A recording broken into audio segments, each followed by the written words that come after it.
Welcome to Nimross. Hello there, my name is PolishLynx and welcome actually to the second episode of Rising Angels Fate's Allegiance. We shall continue the game from IDHAS Studios. Yeah, well, welcome to Nimross, girl. Is everything okay? It's so clean and bright. I know they made spaceships like this. We have Kali to thank for that. She works hard to make sure everything is top shape and sparkles. Thank you, madam. Hello, Flight Officer Mingy. How are you? Not too well. Some must have been telling Command about all the little rules I was breaking because... You're in trouble. A lot of trouble. I'm being brought before the commander of the fleet at the end of our battle to explain everything. But talking about kick me out. I'm sorry to hear that. I'm sorry for bothering you. I was just finished up getting the last of our cargo loaded. Have you seen the Vice Commander? He's still on the shuttle running his inspection. I should go help. Getting Soul's good grace might help with the hearing. I hope so. Poor Kylie. But she had to have known that offering bribes and smuggling was illegal and she'd get caught at some point. Maybe Shirley was too innocent to think that the colonel was leading her astray. Maybe this was a failure of leadership on our part. Come with me, we'll head to the bridge and see if anyone has their new room assignments. This is the Major on deck! She's good. The loud below causes Arya to nearly dive back out the door for cover, and it causes my heart to jump a bit. Call it what you will, but the Nimross is quiet if nothing else. Please stop trying to make me deaf and sit back down before you hit something. Yes, sir, madam. Natalie, order her to be quiet, please, for the love of all that is good in the universe.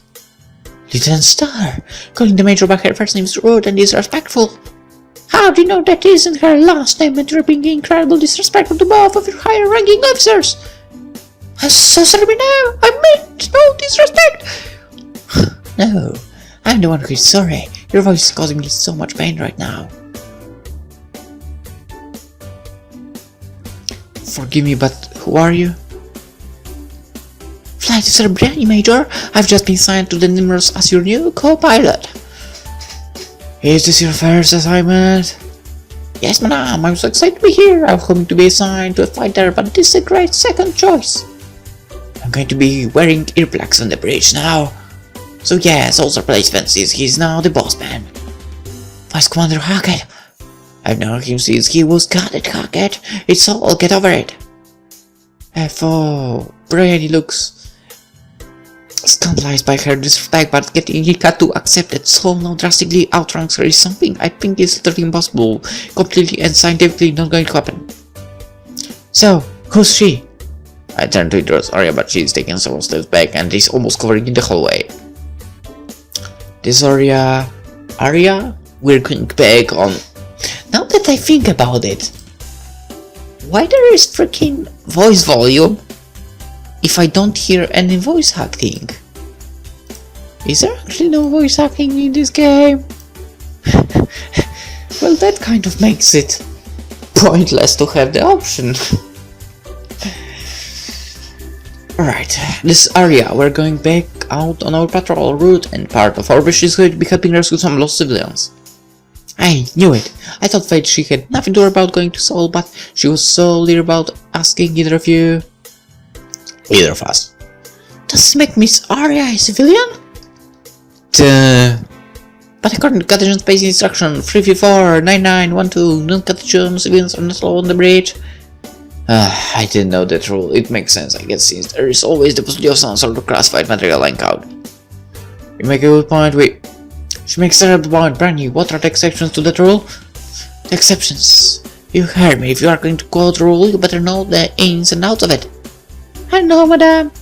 My qualification instructor will have ordered you to look it up, but I'll be generous and save us all the time. There's no rule like that. I'm sure about that. The ranking bridge officer can permit it. Who is the ranking bridge officer? You are Lieutenant. I am, because I'm not yelling at Natalie. Do you think I have a problem with her being here? No, madame. Lay off her, Kika. She's just trying to keep our bridge safe. I had that frightening opportunity to make her the best co-pilot that Nimross has ever seen. Really? Really, but only if you could stop screaming. Thank you, madame. Whoa, that was a sand bounced back by the flight officer. I guess that energy and excitement is strong enough to push through Kika's harshness. So, what do you need? Do you have the latest room assignments? I want to get ours at lead. Zuri has them. She's down the lounge for her replacement. Oh. Don't worry, she's in a good mood.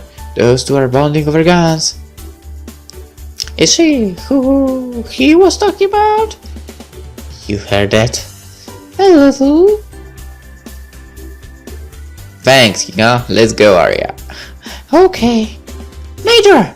Stop yelling! Okay, this is going to be the first time I've talked to Zuri in the last week. It will probably be the first time we've said more than a couple words to each other since our breakup. What breakup? There was nothing between the two of you when I played these freaking previous Raising Angels, okay? Nothing! I went a different route. Every step is agonizing to take. My legs feel like someone filled them to the top with lead as I plod forward. What am I going to say to her? How am I going to keep professional and work focused? What's she like? Who? I asked, but I know the answer. Anything to buy me a little bit more time. Sorry. She's a Draymond, very proud, very rigid, with her code of honor. She tries to live her life. She thinks a Draymond warrior should. She's Draymond? Sorry, her eyes are a beautiful emerald green, just like her tail and wings. I thought probably her tail would be scaly, but it is really smooth and strong. When she wrapped it around, I felt like nothing in the world could harm me. She bears scars, fallen cuts and stabs from childhood that I could never imagine surviving in a wasteland with nothing but your tail to protect you. She's strong, a lot stronger than me. Beautiful, strong, with her by my side. I didn't feel like I had anything to fear in the galaxy. She sounds like an amazing woman. Why did you? I had to make a choice that trust my chain of command to do the right thing, or that I risk it all believing in nothing more than myself and my friends. Did I make the correct decision? Well, time will tell, but I wasn't going to abandon the life I made, even if it meant Zuri and I could no longer walk the same path. I'm sure she will understand why you did it one day. No. She would never let someone compromise her core beliefs, not even the woman she said she loved. Maybe we're always destined to run against each other, but I still wish every day that she could have stayed by my side. Still was right about one thing though, I need to learn how to move on. Holding on to the past is never going to help me. I shook my head, trying to force the thought of my former protector out of my mind. What about you? Do you have special someone back home? No, I don't even have a back home. I should have guessed you being a trader. Nothing but you and that open star ocean. I always wondered what sort of life that would be. It's hard. Oh, I've always thought it was the easy life. Not really. Surely it's hard. The Saito in me wants to keep pressing, but Global seems to have shut off all avenues. It's hard, and that complete vague bit of information is all she seems to want to give up. I tried to bring up other topics, places she visited, cargo she's delivered, but everything now seems to only get single word answers. In the end, we walked in the lounge in silence. I do my inventory every day, right after I wake up. Does anything ever turn up missing? Sometimes the commander used to blame me, but I think Flight Officer Miggy was taking and signing them. You shouldn't worry about it, for with the new security system the commander had installed, we'll be able to catch whomever does it. It sounds like this ship was a whole bed for illegal activity. A crew. Her eyes drifted to me as I walked through the door. You never really know if you can trust them when it counts. That sounds quite pessimistic of you, Dansuri. In my experience, when it counts in general, the only moment you can count them. Not all of them. She bites her lip as she looks at me. I understand exactly who you are talking about, Zuri, but I could say the same to you. I didn't even like her. God damn it. Whatever, but I need to keep up appearances that everything is alright. I promise so I would hold it together, and which is what I'm going to do. Hello, Zuri. Hey, Major Puccile. Hello. Oh, hey, are you another new crewman coming in to get checked in the system? No.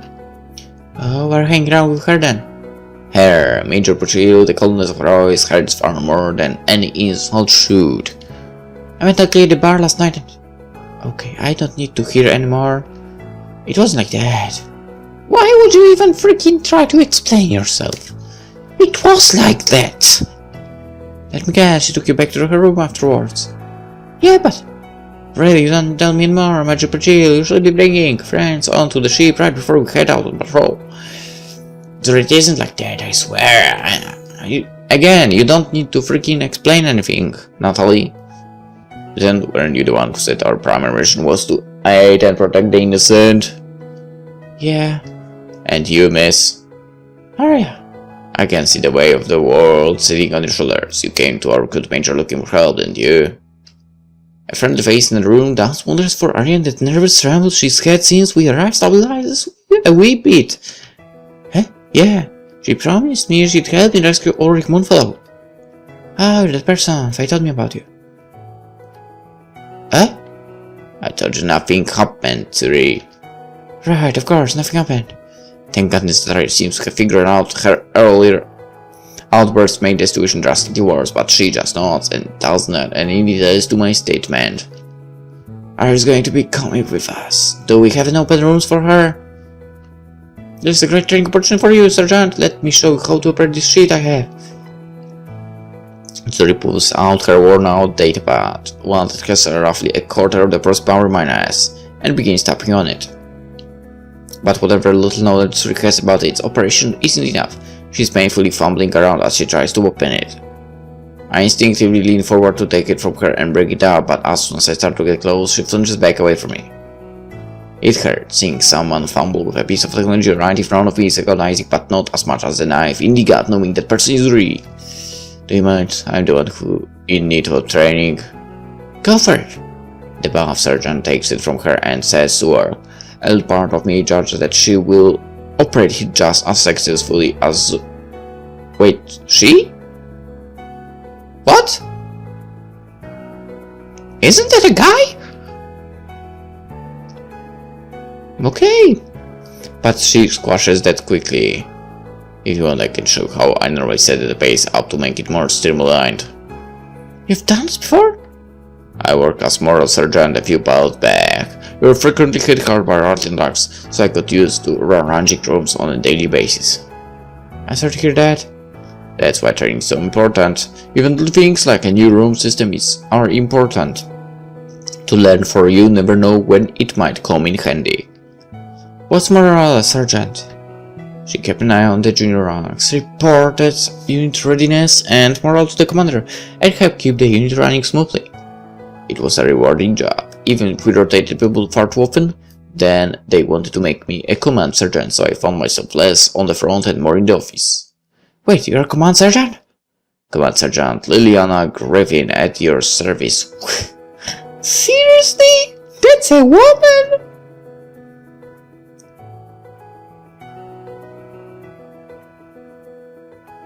Something is not right here. You're a guy! God damn it! Liliana Griffin! I would believe in that, but Liliana? No. Something is messed up. What's her doing here? This post for lieutenant. I came here at the request of an old friend back in command. Apparently your reports motivated her to change some things up. Mine or hers? I forced a smile against the glare of Zuri. Probably Saul's. He's the one that got the promotion. My report was for more ice cream in the galley of all ships. Hey. A fine suggestion. Nothing beats a hard day of work like a bowl of strawberry ice cream. My daughter always has a bowl waiting for me when my tour is over. You have a kid? You sound surprised. Yeah. A little. You might be the first person I've met in the service who has had a kid.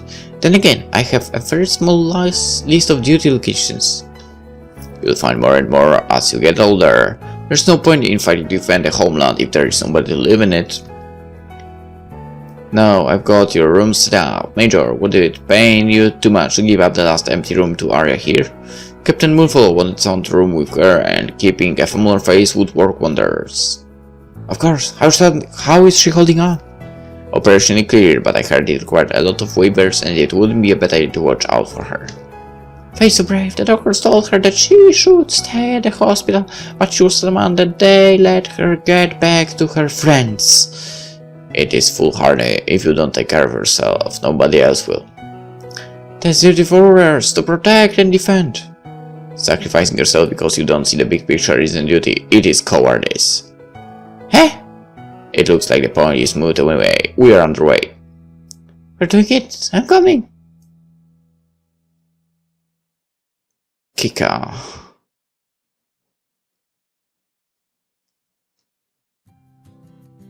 Ship is detached from docking station. It's awesome. Just give me the word, shipmaster, and I'm ready to send us out. Are we clear departure from the system? Celestia Color gave us the green light. We can leave at any time. Excellent. Take us out. Can I do it? I always want to do this. I see no problem with it. Co-pilot controls.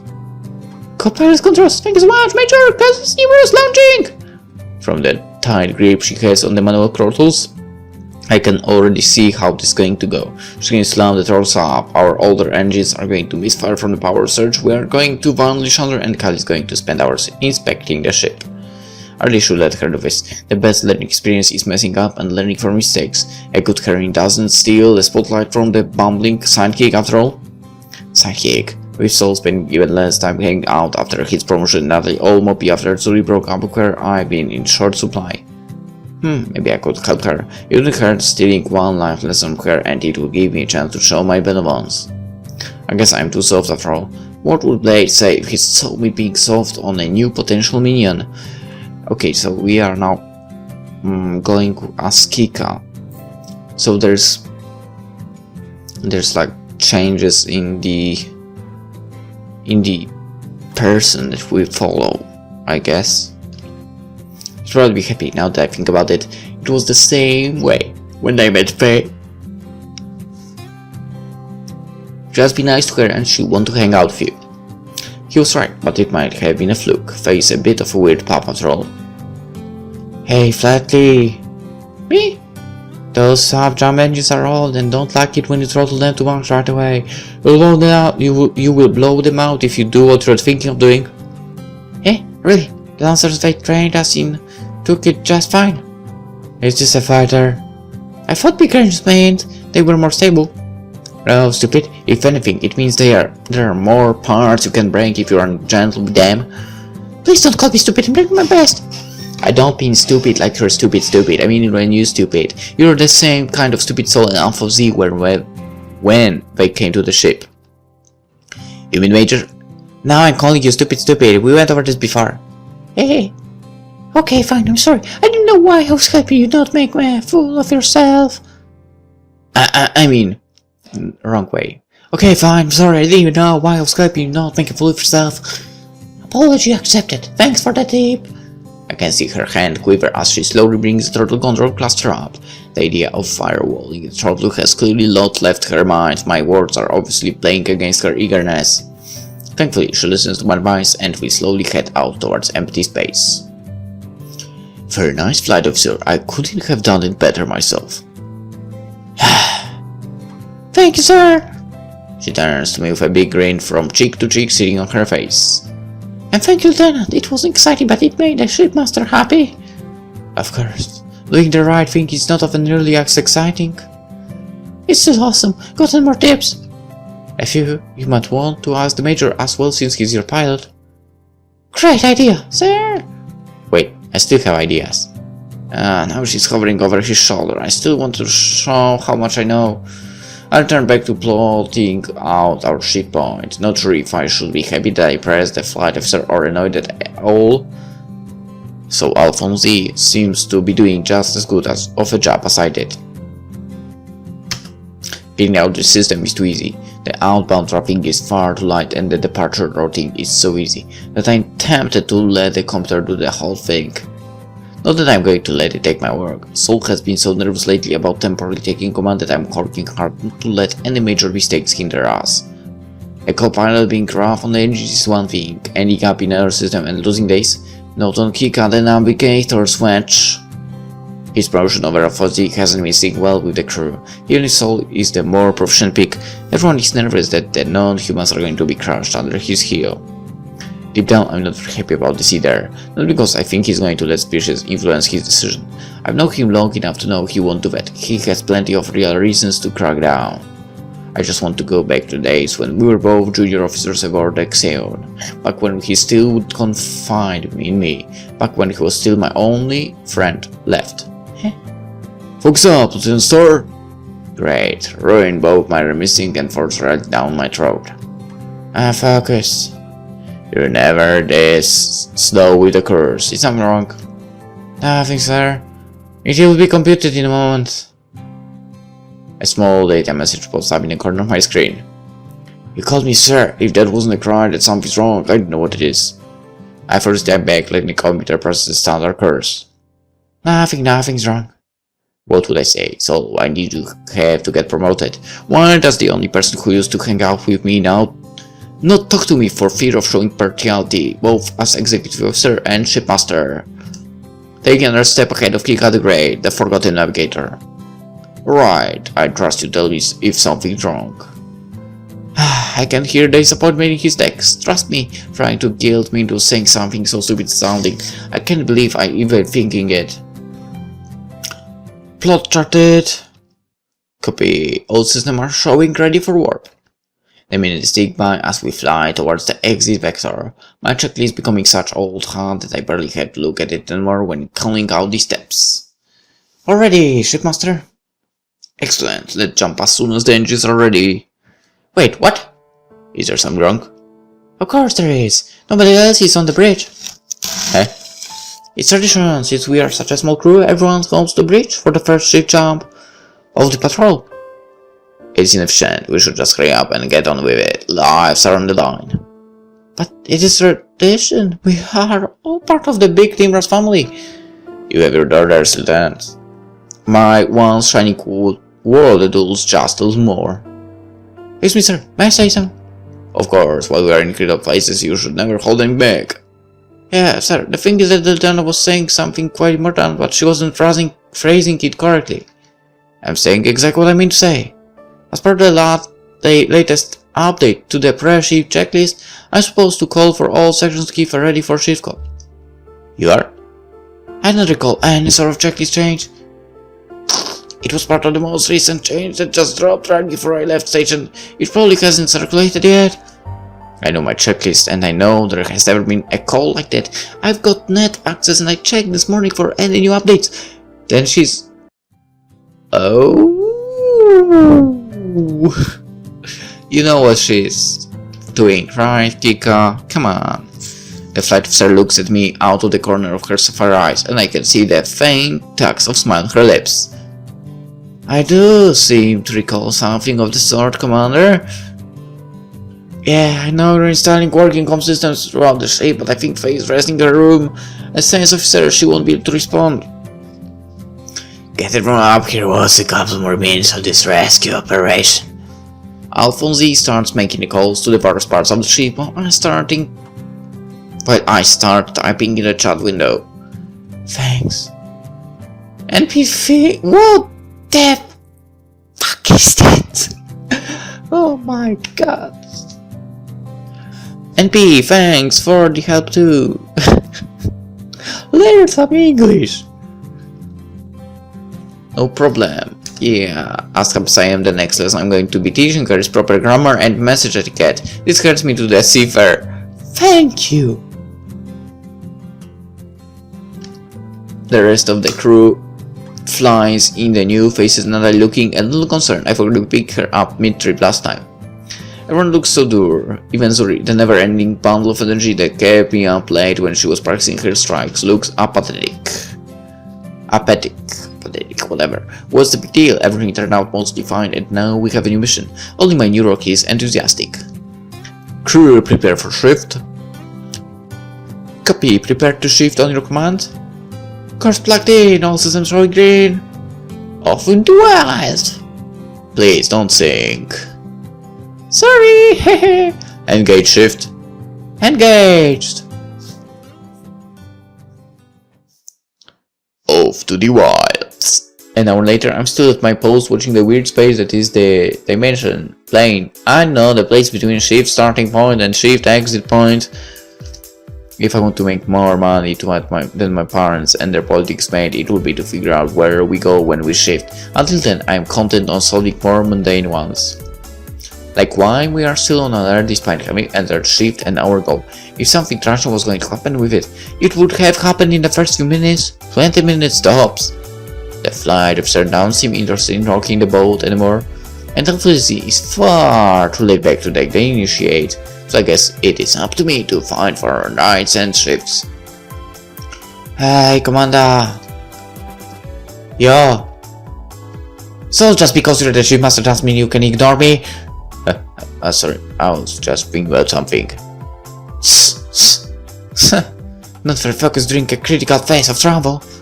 I'll remember the next time I see you playing on your datapad after you finish your computations.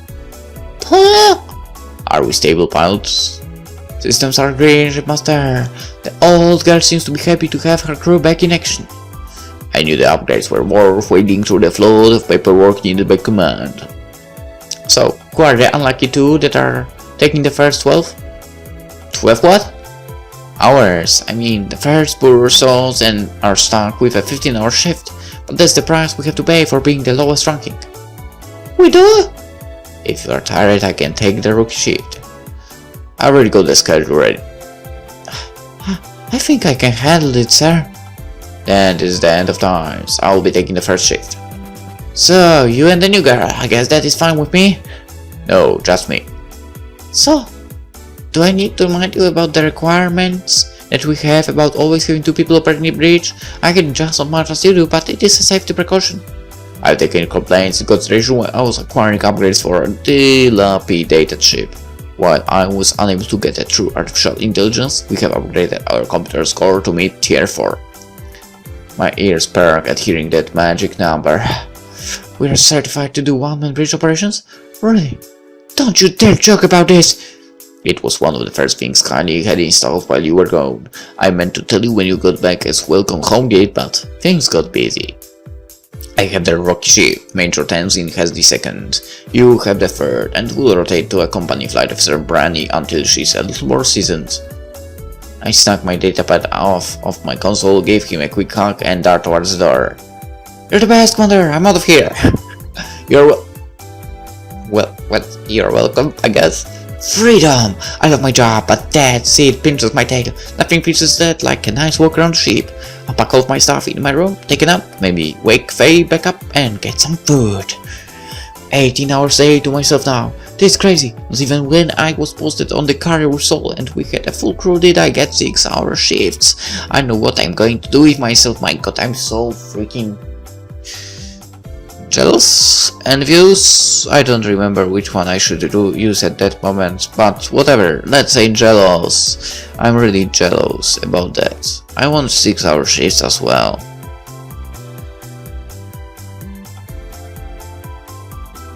It would be awesome. And working only 5 days a week. 6 hours, 5 days a week.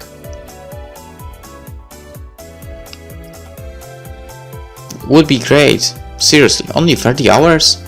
If the pay is also good? Perfect. Okay. Got it, I'm going to marathon the first random book in my reader program. Fantasy, science fiction. Even some of those weird nature books. All for a game. Oh! Huh? Sorry, I didn't mean to bother you, Lieutenant. I just stuffed my wink into an alcove. Oh, well, be careful. Will do, Madame. Madame? I suppose this is probably to address me, but it just feels so weird. I've been the lowest ranked person at every post that I've gone so far, so proper respect has been in short supply. I guess Kylie is technically lower ranked than me, but she had Commander Razona, Colonel Nelson and Soul in her pocket. She was a little hoban who could do no wrong. She should be so surprised that her dirtbag best friend and traitor sold her out as soon as he was arrested. Colonel Nelson probably got a reduced sentence in exchange for bringing down their son's little smuggling ring. Oh. Sorry, I did it again. You should probably stop doing that. Will do. At least the newest mission is back, just not fair. When they told me a site was coming on board and I had to help her complete her mission, I was expecting a lot worse. Instead, I got the chance to shine and show just how good I was. I had to pay for it, but at least the universe is safe once more. Dad, I'm sorry, I should have been there. Family is the most important thing in the world, but you always told me the greatest good was selfless devotion to the people who need you. Oh! If you're going to stalk me, could you do so without injuring yourself every other doorway? Super sorry, Lieutenant! You can fold in your wings, can't you? Curling my tail in works when I don't want to accidentally stick it into places it shouldn't go! I am, but there are too many awesome things to see on the ship. I just arrived here this morning and get a chance to take a walk around. I get excited, my wings flare up, and bam! It happens all the time. Why are you laughing that you bang up your wings? It's funny! Elizabeth? She's talking about the silliness that she flares her wings again. I like her. I like her, it's what I wanted to say. Right in the wall in front of Kylie's room. Oh! Good luck with your tour. Officer Branny, try not to end up in the medical bay. Will you, Lieutenant? I'm going to go get my bags out of lunch and find my quarters. Okay, bye. Home sweet home. It might be far too small and missing all of the luxuries of home, but there's something magical about coming back to rest after a day of work. It's sterile as always. The only good thing about Zuri as a roommate is she lets me have as much room as I need. I think her entire worldly possessions could fit in a knapsack. I've left my pillow and drop onto the stiff bed. A short nap and then a good book. Come Dribbla, take me away on a fantastic adventure! Yeah. So, let's end the episode. She hates something again. But yeah, let's end the episode here, and in the next one we will continue. Maybe a tour around the ship or something. Well, we'll see what the game basically brings to us. For now, hope you enjoyed it, and until next time. So basically probably tomorrow, if you will arrive. Because the episode surely should be there tomorrow. Alright, bye bye.